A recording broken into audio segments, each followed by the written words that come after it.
सो भैया हमने पिछली वीडियो में प्रश्न 4 तक कर लिया था। आज की वीडियो में बाकी बचे हुए क्वेश्चन को सॉल्व करेंगे, ठीक है। सो देखिए 5वां नंबर क्वेश्चन क्या बोल रहा है, बोला जांच कीजिए कि क्या किसी प्राकृत संख्या n के लिए संख्या 6 की पावर n अंक 0 पर समाप्त हो सकती है क्या। ठीक है, देखिए हमें चेक करना कि जो 6 की पावर n है ये 0 समाप्त होगी। इसका मतलब है अगर n की वैल्यू 1 रखेंगे तो लास्ट में 0 आएगा, या फिर n की वैल्यू 2 रखेंगे तो लास्ट में 0 आएगा, या फिर n की वैल्यू 3 रखेंगे तो लास्ट में 0 आएगा। क्या समझिए, इसको करते हैं आसान आएगा। ठीक है, देखिए है आसान, कठिन नहीं भी है। ठीक है, इसको भी ये करते हैं हम हल, है ना। ध्यान दीजिए, हमें दिया भैया 6 की पावर n दिया, ठीक है सर, बिल्कुल दिया। ठीक है, अगर हम n बराबर क्या रखें भैया, n बराबर 1। अच्छा, आपको पता हो ना प्राकृत संख्या क्या होती है। अगर आपको नहीं पता भी पहली वीडियो देखिए, उसमें हमने बताया था। ठीक है, प्राकृत संख्या, सर प्राकृत संख्या क्या होती है, ये होती है 1 से शुरू होती है अनंत तक जाती है। ठीक है ना, ऐसे 1 से शुरू होगी भैया, ये अनंत तक, ठीक है, रुकती नहीं। ध्यान दीजिए, अगर हम n की वैल्यू 1 रखें तो यहाँ 6 की पावर 1 यानी 6 आएगा। देखिए लास्ट में 0 आया, सर नहीं आया। अगर हम n की वैल्यू 2 रखेंगे तो देखिए यहाँ 6 की पावर 2 यानी 6 छंका 36, लास्ट में 0 आया, सर नहीं आया। n की वैल्यू हम 3 रखें तो कितना आएगा बोलिए, यहाँ 6 की पावर 3, सर 6 की पावर 3 कितना होता है, 6 की पावर 3 यानी 6 को 3 बार गुणा करना आपस में। 6 छंका 36 छक्का 216, कितना होता भैया 216। लास्ट में ये 6 आ रहा, लास्ट में 6 आ रहा है, 0 आया नहीं आया ना यहाँ पर। तो समझिए 0 लास्ट में 0 किस संख्या पर आता है। ध्यान दीजिए, लास्ट में 0 किस संख्या के आता है, समझिए। तो इसको समझने के लिए भैया हम दूसरे पेज में पहले इसको थोड़ा समझते हैं। ठीक है, तो भैया समझते हैं कि लास्ट में 0 किस संख्या में आता है, समझिए, है ना। अगर देखिए यहाँ लिखा हुआ है 10, अगर हम 10 की घात 1 करेंगे भैया, सर 10 आएगा। ठीक है, लास्ट में 0 है, सर बिल्कुल। अगर हम 10 की घात 2 करेंगे, सर कितना आएगा, 10 धम्मा 100, लास्ट में 0, सर बिल्कुल 0 है। ठीक है ना, उन्होंने बोला था कि लास्ट में 0 आता है या नहीं, आ रहा है या नहीं। ठीक है, क्वेश्चन बोला था नहीं, ठीक है समझिए। अगर हम 10 की पावर 3 कर दें तो कितना आएगा बोलिए, सर 10 पावर 3 होता है 1000। ठीक है, 10 को 3 बार लिखेंगे तो 1000 हो जाएगा। ठीक है, गुणा में, है ना, इतना हो गया। अगर हम भैया 20 की पावर 1 करेंगे तो सर कितना आएगा, सर 20 ही आएगा। अगर हम 20 की पावर 2 करेंगे भैया, सर 400 आएगा। 20 की पावर 3 करेंगे तो कितना आएगा बोलिए, सर 8000 आता है। ध्यान दीजिए, ठीक है ना। देखिए इन सब के लास्ट में 0 आ रहा है, लेकिन सर जब हमने 6 की लेकिन हमने जब 6 की घात 1 2 3 रखा तो लास्ट में भी 6 आ रहा है ना, 0 तो नहीं आया ना। उन्होंने बोला क्या था कि n के जो ये 6 पर n लिखा है अंक 0 पर समाप्त हो सकती है क्या। देखिए ये 0 समाप्त नहीं हो रही भैया। ठीक है, अब सुनिए इधर, अब सोचिए भैया ये 0 पर समाप्त क्यों हो रही है। सर ये 0 समाप्त इसलिए हो रही है क्योंकि यहाँ पर भैया 0 है, तो यहाँ पर भैया 0 इसलिए 0 समाप्त हो रही है। ठीक है, अगर संख्या में ही 0 है तो उसका स्क्वायर करिए, क्यूब करिए, घात 4 करिए, घात 5 करिए, घात 100 करिए, और लास्ट में हमेशा आपको 0 देगा। इतनी बात समझ में आई क्या, ठीक है। अब थोड़ा ध्यान समझिए, ठीक है। अब 10 में 0 क्यों सर, 10 में सर 0 क्यों है, समझिए। अगर हम 10 का अभाज्य गुणनखंड करेंगे ना भैया, तो यहाँ देखिए 2 और 5 आएगा, बात सुना आप, ठीक है। उसी तरह अगर हम 20 का अभाज्य गुणनखंड करें, कितना आएगा यहाँ पर, सर 20 का भी करने पर सर 2 और 5 ही आएगा। ध्यान दीजिए, ठीक, कितना आएगा यहाँ पर 2 और 5, देखिए 2 और 5 है ना यहाँ पर, सर 2 और 5 बिल्कुल है। ठीक है, और इसे अगर 30 का कर लेंगे ना, देखिए 30 की पावर भी करिए, है ना। अगर 1 करेंगे 30 आएगा, 2 करेंगे 3 3 900 आएगा। ठीक है, यहाँ पर 3 करिए 27,000 आएगा। ठीक है, यहाँ पर ना देखिए ये भी लास्ट में 0 दे रहा है ना। सर लास्ट में 0 क्यों दे रहा है, क्योंकि देखिए अगर आप 30 का अभाज्य गुणनखंड करते हैं तो भैया आपको 2 और 5 बिल्कुल मिलेगा। ठीक है ना, तो हम कह सकते हैं जिस संख्या के अभाज्य गुणनखंड में 2 और 5 होते हैं, क्या होते हैं भैया, 2 और 5 होते हैं, तो वह संख्या 0 पर समाप्त होती है। फिर समझिए, जिस संख्या के अभाज्य गुणनखंड में 2 या फिर 2 और 5 होते हैं, जिस संख्या के अभाज्य गुणनखंड में 2 और 5 उपस्थित होते हैं, वह संख्या 0 पर समाप्त होती है। आप देख सकते हैं 10 में भी 2 और 5 था, 20 में भी 2 और 5 मिला आपको, 30 में भी 2 और 5 मिला आपको। अतः जो 30 है ना, इसकी घात चाहे जो कर लीजिए, लास्ट में 0 हमेशा देगा। ध्यान दीजिए, ठीक है, बात हो ना आप, ठीक है। अब इसी बात को हम लिख देंगे। ठीक है सर, इसी बात कैसे लिखेंगे समझिए, तो इसको भी समझते हैं कैसे लिखेंगे, ध्यान दीजिए, ठीक है। तो लिख देंगे यहाँ पर देखिए अगर आप 6 का गुणनखंड करें ना, आप देखिए 6 की पावर n लिखा था यहाँ पर है ना, जब 6 का गुणनखंड करेंगे देखिए 6 किससे कटता है, ये 6 किससे कटता है सर, 2 तिहाई 6 है ना, यहाँ 3, यहाँ देखिए 2 गुणे 3 आएगा ना यहाँ पर। ठीक है, इतना क्लियर है सर। देखिए यहाँ 2 तो है लेकिन 5 नहीं है सर, कमी किसकी है, 5 की। तो लिख देंगे यहाँ पर, लिखेंगे 6 के अभाज्य गुणनखंड में 2 है ना, परंतु 5 नहीं है, अतः संख्या 6 की पावर n अंक 0 पर समाप्त नहीं हो सकती। क्या भैया, नहीं हो सकती। तो आपको समझ में आ गया ना, आप हो सकती है। तो जिस संख्या के गुणनखंड में 2 और 5 होते हैं वो संख्या 0 पर समाप्त होती है, इतनी बात को ध्यान रखिए, है ना।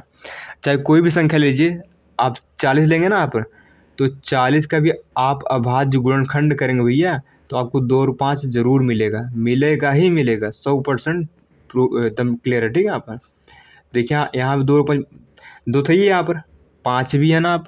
ठीक है, इसलिए आप 40 घात चाहे 1 करिए तो भी लास्ट में आपको 0 मिलेगा, 40 घात 2 करिए तभी आपको लास्ट में भैया 0 ही मिलेगा, ध्यान दीजिए, है ना।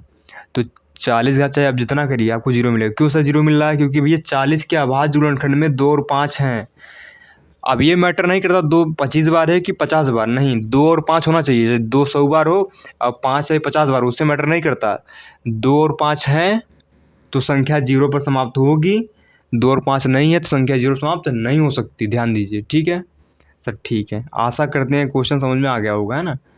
तो भैया समझना है, ठीक है, रटना नहीं, रटोगे कुछ समझ नहीं आएगा। ठीक है, रटोगे तो परीक्षा में भूल जाओगे, रटना नहीं है, हर क्वेश्चन को समझना बारीकी से। ठीक है, उसी टाइम लगे तो लगे, इससे मैटर नहीं करता, आपको बस क्वेश्चन को समझना है। तो अब भैया करते हैं प्रश्न नंबर 6। ठीक है, सो देखिए प्रश्न 6 दिया है, बोला व्याख्या कीजिए कि जो 7 गुणे 11 गुणे 13 प्लस 13 और 7 गुणे 6 गुणे 5 गुणे 4 गुणे 3 गुणे 2 गुणा 1 प्लस 5 ये भाज्य संख्याएं क्यों हैं। तो भैया आपको पता होना चाहिए भाज्य क्या होता है और अभाज्य क्या होता है। ठीक है, अगर आपको नहीं पता भैया हमने पहली वाली वीडियो में ही बताया था भाज्य संख्या किसे बोलते हैं, अभाज्य। ठीक है, समझिए। तो मैं भाज्य को फिर बता देता हूँ। ठीक है, भाज्य क्या होता है, अभाज्य। ठीक, मैं दूसरे पेज में करता हूँ, नहीं तो हाँ फिर गंदा हो जाएगा, समझिए। भाज्य समझिए, अभाज्य, ठीक है ना। तो भाज्य भैया क्या होते हैं, भाज्य वे संख्या होती हैं जो एक व स्वयं के अलावा अन्य से भी कटती हैं। जैसे लिखा है 4, ठीक है भैया, 4 1 से कटेगा सर, बिल्कुल कटेगा। 2 से कटेगा सर, बिल्कुल। और 4 4 से भी कटता ना, देखिए जो 4 है 1 और स्वयं के अलावा 2 से कट रहा है, इसलिए भाज्य है। आप 10 ले लीजिए, 10 पहली बात 1 से कटेगा सर, 1 से सभी कटते हैं सर, 2 से भी कटेगा भैया, 3 से भी 5 से भी कटेगा, और 10 से भी कटता है। देखिए 10 है ना, 1 और स्वयं के अलावा 2 और 5 से भी कट रहा है, इसलिए भाज्य है। इतनी बात समझ में आई, ठीक है। अब देखिए आपको एक नियम याद होना चाहिए, ठीक है, भाज्य संख्याओं के भी क्या भैया, भाज्य संख्याओं के 2 से, है ना, 2 से अधिक, ये मैं लिखवाया था, ध्यान दीजिए, 2 से अधिक गुणनखंड होते हैं। तो जो भाज्य संख्याएं होती हैं उनके 2 से अधिक गुणनखंड होते हैं, आप देख सकते हैं। ठीक है, गुणनखंड में गुणा का टुकड़ा समझिए। ठीक है, मतलब किससे किससे वो संख्या कट रही है। देखिए 4, देखिए 1 और 4 के अलावा 2 है ना, मानिए 1 2 3, इसके 3 गुणनखंड है। 10 देखिए 1 2 3 4 गुणनखंड है यहाँ पर। तो भाज्य संख्याओं के 2 से अधिक ही गुणनखंड पाते हैं। ठीक है, तो जिसमें 2 से अधिक गुणनखंड आए समझिए वो भाज्य ही है ना। तब इसको चेक करते हैं भैया, इसको करते हैं हल, लिखेंगे यहाँ पर हल। तो यहाँ लिखा है 7 × 11 × 13 + 13 और हमें क्या दिया है सर, और यह 7 गुणा 6 गुणा 5 गुणा 4 गुणा 3 गुणे में 2 गुणे में 1 प्लस 5 है ना। हमको बताना है भाज्य क्यों है, ठीक है, मतलब ऑलरेडी भाज्य है बट बताना है क्यों भाज्य है, ठीक है, समझिए। देखिए यहाँ 13 यहाँ 13 ले लीजिए कॉमन, ठीक है, ये 13 निकल गया बाहर कॉमन, ठीक है। यहाँ बचा 7 गुणा 11, ठीक है, ये तो बाहर चला गया, यहाँ प्लस 1 बचेगा, ध्यान दीजिए, ठीक है, यहाँ पर कॉमन एक बचेगा ना आप, और इनका देख लीजिए भैया, ठीक है। इन दोनों में 5 कॉमन है ना, ध्यान दीजिए, तो 5 ले लीजिए कॉमन है यहाँ पर। यहाँ 7 गुणा 6 गुणा 4, 5 बाहर निकल गया ना यहाँ पर, 4 गुणा 3 गुणा 2 गुणा 1 प्लस 1 चला गया, उसकी जगह 1 बचेगी ना, ठीक है। अब देखिए कितना वहाँ पर 13 11 77 1 78 कितना होगा यहाँ पर सर, 78 होगा ना यहाँ पर, ठीक है सर। इनका भी ये देख लेते हैं, ये 5 होगा, ठीक है ना। इनका भी गुणा कर लीजिए अंदर, 7 छंग 42, 42 चौके कितना होता है सर, 42 चौके कितना होता है, 42 चौके कितना हो, 4 दूना 8 4 चौक 16, 168 हो गया, ठीक है, 168 168 छक्का कितना होता है सर, 168 छक्के कितना होता है, 6 48 हासिल लगा 4, 6 छंका 36 4 40 हासिल लगा 4, 6 1 6 4 10, भैया कितना आएगा 1008, ठीक है, और इधर प्लस 1 बाकी है, ध्यान दीजिए, ठीक है। तो अगर इसको हम लिखना चाहते हैं 13 गुणा है ना 78 गुणा 1, तो हमेशा ही लिख सकते हैं ना, एक लिखने से कोई फ़र्क पड़ता नहीं, ठीक है। और इधर भैया क्या होगा यहाँ पर 5 गुणा, देखिए इन सबको जोड़िए, 1009 आया, कितना है यहाँ पर 1009। अब गुणे 1 तो आप कर ही सकते हैं, इनको जोड़े 1009 पाएगा, ठीक है। अब गुणा 1 हम कर ही सकते हैं, अगर यहाँ ध्यान देंगे, ठीक है। यहाँ पर जो ये पूरी संख्या है 13 से कट रही है, 78 से कट रही है और 1 से भी कट रही है ना, 100 सब सभी कटते हैं। और यहाँ पर ये जो पूरी संख्या है 5 से कट रही है, 1009 से 1009 से कट रही है और 1 से कट रही है, तो इनके भी 2 से अधिक गुणनखंड है और इनके भी 2 से अधिक गुणनखंड है, अतः संख्या क्या है, भाज्य है। लिख देंगे यहाँ पर, लिख देंगे यहाँ पर इन संख्याओं के 2 से अधिक गुणनखंड है, क्या भैया गुणन खंड है, अतः ये संख्याएं, ठीक है, अतः ये संख्याएं भाज्य हैं। तो जिस भी संख्या के हैं भाज्य हैं, जिस भी संख्या के 2 से अधिक गुणनखंड होंगे वह संख्याएं भाज्य ही कहलाएंगी, ठीक है सर, ठीक है ना। तो आशा करते हैं वाला क्वेश्चन भी समझ में आ ही गया होगा, ठीक है। अब बढ़ते हैं प्रश्न नंबर 7 की ओर, ठीक है। सो देखिए सिंपल ही क्वेश्चन है, ठीक है, बस आपको कंसेप्ट क्या याद रखना है कि भाज्य संख्या वही होती हैं जिनके 2 से अधिक गुणनखंड होते हैं। तो यहाँ आप देख सकते हैं जो इसका था ना, अपन यहाँ ये पूरी संख्या 13 से भी कटेगी, 78 से भी कटेगी, 1 से भी कटेगी ना, 1 से सभी कटते हैं, देखिए इनके 2 से अधिक गुणनखंड इसलिए भाज्य हैं। ये आप देख सकते हैं 5 से भी कटेगी, 109 से भी कटेगी, सॉरी 1009 से कटेगी और 1 से, है ना, मतलब इस संख्या के भी 2 से अधिक गुणनखंड है, अतः संख्या भाज्य है। क्लियर है यहाँ पर, ठीक है। अब बढ़ते हैं प्रश्न 7 की ओर। सो देखिए प्रश्न 7, देखिए है आसान लेकिन लिखा गया है बड़ा, ठीक है। ये क्वेश्चन है आसान बट लिखा है बहुत बड़ा, तो बच्चे देख कर डर जाते हैं ये कठिन होगा, नहीं कठिन नहीं, ध्यान दीजिए, ठीक है। बोला किसी खेल के मैदान के चारों ओर एक वृत्ताकार पथ है, भैया कोई खेल का मैदान है उसके चारों ओर वृत्ताकार पथ है, वृत्ताकार समझते हैं भैया, तो एक बनाते हैं वृत्ताकार पथ, भैया वृत्ताकार पथ, ठीक है, बन जाए यार, ठीक है। ये इसे बोलते हैं वृत्ताकार पथ, ये क्या भैया ये वृत्ताकार पथ है, मतलब वृत्त के आकार, ठीक है। तो आगे बढ़ते हैं ना, वृत्ताकार पथ है, इस मैदान का एक चक्कर लगाने में सोनिया को 18 मिनट लगते हैं, मतलब सोनिया की लड़की है और सोनिया अगर इस मैदान का एक चक्कर लगाती है ना, उसको कितना टाइम लगता है 18 मिनट। आगे पढ़िए, ठीक है। जबकि इसी मैदान का एक चक्कर लगाने में रवि को 12 मिनट लगते हैं, जबकि जो रवि एक लड़का है वो एक चक्कर लगाता है तो उसको खाली 12 मिनट लगते हैं, सोनिया को 18 लगते हैं बट रवि को क्या लगते हैं 12 मिनट लगते हैं, ध्यान दीजिए, ठीक है। फिर आगे देखिए क्या बोला है, बोला मान लीजिए वे दोनों एक ही स्थान और एक ही समय चलना प्रारंभ कर दे। ठीक है, मान लीजिए दोनों यहाँ थे, क्या थे भैया, मान लीजिए यहाँ पर सोनिया थी और यहीं पर रवि थे। ठीक, दोनों इस पॉइंट पे थे, है ना। दोनों एक ही समय पर, है ना, चलना प्रारंभ करते हैं। एक ही समय भैया चलना प्रारंभ करते हैं और एक ही दिशा में चलते हैं। ठीक है, मतलब दोनों एक ही दिशा में चलते हैं। ठीक है, इधर इधर रवि भी चल रहा है और इधर ही सोनिया भी चल रही है, ध्यान दीजिए। ठीक है, दोनों एक ही डायरेक्शन में चल रहे हैं। ठीक है, एक ही तरफ, है ना, ये नहीं कि एक इधर चल रहा है एक इधर, दोनों एक ही ओर चल रहे हैं। फिर क्या बोला भैया, बोला कितने समय बाद वे पुनः प्रारंभिक स्थान पर मिलेंगे। तो भैया इस टाइप का क्वेश्चन, ठीक, जिसमें पूछे कि कितने समय बाद वो पुनः वहीं मिलेंगे, है ना। तो इन सब टाइप के क्वेश्चन भैया हम एलसीएम निकालते हैं। क्या निकालते हैं, एलसीएम, है इसमें आप। ठीक है, जैसे मान लीजिए घंटी वाला सवाल नहीं होते भैया, 1 घंटी 12 सेकंड में बजती है ना, दूसरी घंटी 14 सेकंड में बजती है, तो दोनों एक साथ कब बजेंगे भैया, दोनों के एलसीएम निकाल लेंगे। ठीक है सर, ठीक है। उसी प्रकार यहाँ देखिए ये दोनों एक ही स्थान चलना प्रारंभ करते हैं और बोला कितने समय बाद पुनः उसी स्थान में मिलेंगे। तो इस टाइप क्वेश्चन में हम क्या निकालेंगे, एलसीएम। तो भाई समझिए कैसे निकालेंगे, समझिए, है ना। तो भैया एक लड़का भी है रवि, क्या है, ये एक रवि है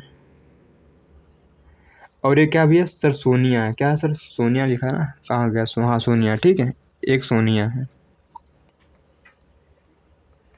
निकालना एलसीएम, बट समझिए क्यों निकालना है, ठीक, ध्यान दीजिए। जब रवि इस मैदान का एक चक्कर लगाता है तो उसको कितना लगता है भैया सर, 12। रवि 12 मिनट में एक चक्कर लगा लेता है और सोनिया लगाती है 18 मिनट में। ठीक है, ध्यान दीजिए। रवि दूसर का चक्कर लगा लेगा 24 मिनट में और ये लगाएंगे भैया 36 मिनट में। ये लगाएंगे तीसरा चक्कर 36 मिनट में, ये तीसरा का चक्कर लगाएंगे 54 मिनट में। ठीक है, और भैया कहानी से बढ़ती रहेगी। ठीक है ना, देखिए जो रवि है 36 मिनट में 3 चक्कर लगाएगा, मतलब 1 चक्कर, 2 चक्कर एंड 3 चक्कर। रवि 3 चक्कर लगा कर यहाँ खड़ा हो जाएगा। ठीक है, तो यहाँ होगा, इतना क्लियर यहाँ पर। ठीक है, जो सोनिया हमारा, जो लड़की सोनिया भैया, वो 2 चक्कर, 1 चक्कर 2 चक्कर, वो दूसर के चक्कर में आएगी, मतलब 36 मिनट बाद क्या भैया, उन्हें 36 मिनट बाद पुनः वहीं पर मिल जाएंगे। रवि दौड़ने में तेज है, वो 12 मिनट में एक चक्कर लगाता है, तो 36 मिनट में 3 चक्कर लगा लेगा। रवि 36 मिनट में 3 चक्कर लगाएगा, लेकिन सोनिया 36 मिनट में 2 चक्कर लगाएगी, मतलब 36 मिनट बाद दोनों यहीं मिल जाएंगे। आशा करते हैं समझ में आ गया होगा। ठीक है, ठीक है, तो हल कर दें इसको। देखिए समझ में आ ही गया। ठीक है, 36 मिनट बाद मिलेंगी। अब देखिए इसको हल कैसे करेंगे। ठीक है, समझिए, तो इसको हल कर देंगे। ठीक है, देखिए 12 और निकाल लीजिए 18 का क्या HCF। ठीक है, 12 को तोड़िए भैया, तो जब 12 को तोड़ेंगे ना आप, तो 6 बार जाएगा, है ना, 3 बार जाएगा, इतना, है ना। यानी यहाँ 2 की पावर 2 और 3 आएगा। उसी पर 18 तोड़ेंगे तो क्या मिलेगा, बोलिए, 2 में 18, यानी 2 इंटू 3 2 बार है। इतना क्लियर का सर, ठीक है। इनका एलसीएम निकालिए भैया सर, एलसीएम कैसे निकालते हैं, सभी को लिख लेते हैं। ठीक है, 2 है 2 लिखेंगे, 3 है 3 लिखेंगे। ठीक है, फिर 2 नहीं लिखेंगे, फिर 3 नहीं, क्योंकि ऑलरेडी लिख चुके हैं। ठीक है हम लोग। अब देखिए एलसीएम में हमेशा बड़ी घात लेते हैं, तो यहाँ 2 की घात 2 लेना पड़ेगा, यहाँ 3 की घात 2 लेना पड़ेगा। ठीक है, तो यहाँ 4 आएगी, 9 आएगा, यानी 9 चौ 36। भैया 36 मिनट बाद क्या भैया, वो यहाँ लिख लीजिए। ठीक, अतः वे दोनों 36 मिनट बाद पुनः उसी स्थान पर मिलेंगे। ठीक है, तो आशा करते हैं समझ में आ गया होगा। तो ये था हमारा, है ना, प्रश्नावली 1.1 का, सॉरी, लास्ट क्वेश्चन। ठीक है, प्रश्नावली 1.1 का लास्ट क्वेश्चन।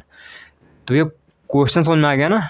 ठीक है, तो इस टाइप के क्वेश्चन में एलसीएम ही निकालते हैं। ठीक है, कि जब भैया एक साथ चलना प्रारंभ करती हैं, है ना, कोई स्लो चल रहा है कोई तेज चल रहा है, तो कितने समय बाद दोनों मिलेंगे फिर से। ठीक है, ऐसे क्वेश्चन में हम एलसीएम निकाल देते हैं। ठीक है, बात समझ आप। ठीक है, तो देखिए लॉजिक का समझिए। ठीक है, 36 मिनट बाद मिलेंगे। ठीक है, तो आशा करते हैं क्वेश्चन समझ में आ गए होंगे। ठीक है, तो ये आज की वीडियो में बस इतनी, ठीक है।